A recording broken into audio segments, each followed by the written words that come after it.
This is Jamey from Stillmeyer Game, and today I'm going to talk about the new version of The Crew, Mission Deep Sea.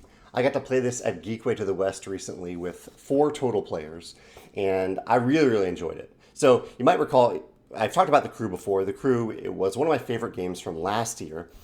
It's a cooperative game, a cooperative trick-taking game, where you have certain tasks that each player is trying to complete, which is a neat system, but my favorite element of the game is how the missions escalate. You start off with a very easy mission, and over the course of 50 missions, you have more and more difficulty, higher and higher difficulty. And whenever you finish the task for a mission, you end that mission. You finish that mission and you win, unless you do something that prevents you from completing a task.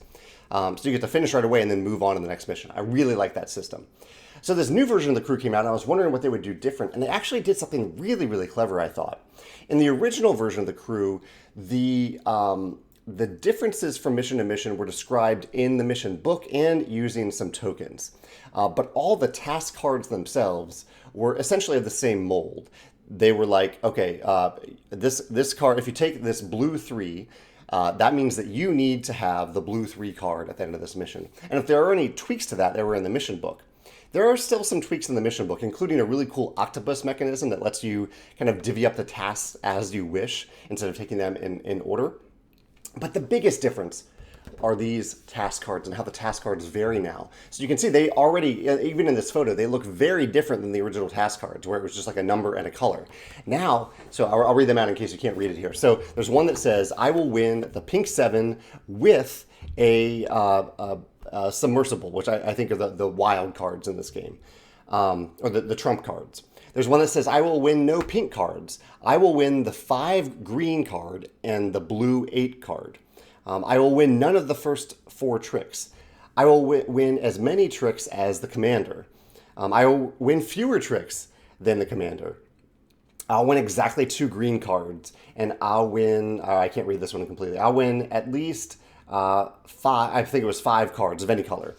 But I love the variation here. There's so much variation that comes from these cards. And instead, because of this, the missions are typically structured where they say you need to have this many task cards, this value of task card in play. There's this whole other mechanism that's a little difficult to describe since I don't have the game here, but there is a player scaling point value on the back of each of these task cards that lets you know how many you need to divvy up. So it's not like you say, okay, in this mission, you're playing with 5 task cards. You're playing with 5 points worth of task cards. That's noted on the back of the card. It's a little hard to explain, but check out the game if you want to see that. But overall, I really like the variation that these task cards add, and I think this is a really clever objective system in any game. This could carry over to any game that has objectives.